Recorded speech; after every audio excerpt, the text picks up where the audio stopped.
Did you know that Junia was an apostle in the first century church?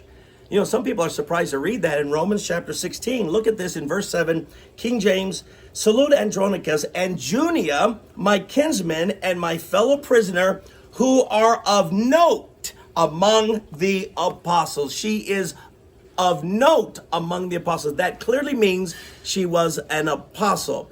Now, what does it mean to be a note? If I said Meryl Streep is noted among Academy Award-winning actresses, what would you understand? She's noted. You would understand that she's just not famous among them, but that she's a winner with them. That's what this word means. Now, some translations give you the impression that she was just famous among the apostles. That's not the meaning of the Greek. And we don't have to argue and debate translations, because let's go to one of our church fathers who was a Greek speaker, who actually comments on Romans chapter 16, verse 7. And guess who that is? That's John Chrysostom. He was the Archbishop of Constantinople. He is regarded as one of the most important church fathers. The Catholic Church, the Orthodox Church, the Anglican Church, many Protestant churches acknowledge him as such. And he was a Greek speaker. That was his native language. He was brilliant in the language of Greek. And since the New Testament was originally written in Greek, what does he say this Junia means? And he shows us it means she was an apostle. Let me read to you what John Chrysostom says about Andronicus and Junia. He says, who are of note among the apostles.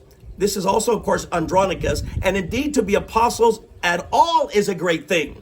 But to be even among those of note, just consider what a great encomium this is. But they were of note, owing to their works, to their achievements. Oh, how great is the devotion of this woman, that she should even be counted worthy of the appellation apostle. You know what John Chrysostom is saying?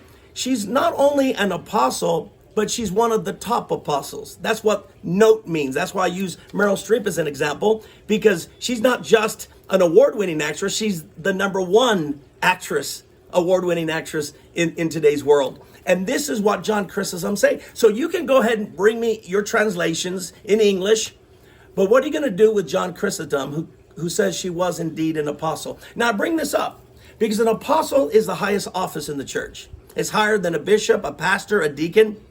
An apostle is one who pioneers works, that goes where Christ is not known and establishes the first churches, Christian communities where there are none.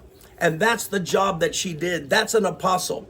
And here's the point. If she had the highest of all titles, then can't women have lower titles like a bishop, a pastor, a deacon, an evangelist, a prophet? Of course she could. So I love this story because it shows how the early church was open for women to do the work of the ministry. And I bring this all up because in these last videos that I've been giving you, I've been showing the role of women in ministry.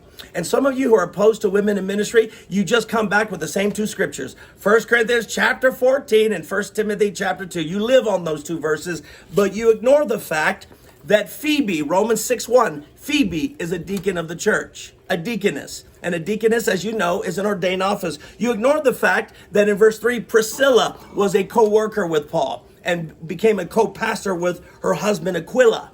You ignore the prophecies that God's going to pour out His Spirit on all flesh, that both sons and daughters will prophesy. You ignore Jeremiah 32, where Jeremiah says, under the new covenant, I'm going to do a new thing. A woman will surround a man. That means women will lead in the new covenant. You ignore Psalm 68 prophetically, where it says, great was the company of the women who proclaimed the glad tidings. What I'm trying to point out to you, over and over again, the scriptures show us the role of women in ministry. And we ought to be embracing women in ministry, not trying to kick them out of the ministry. So I encourage you to embrace women in ministry, get rid of the bigotry, and be open to even learn from women ministers.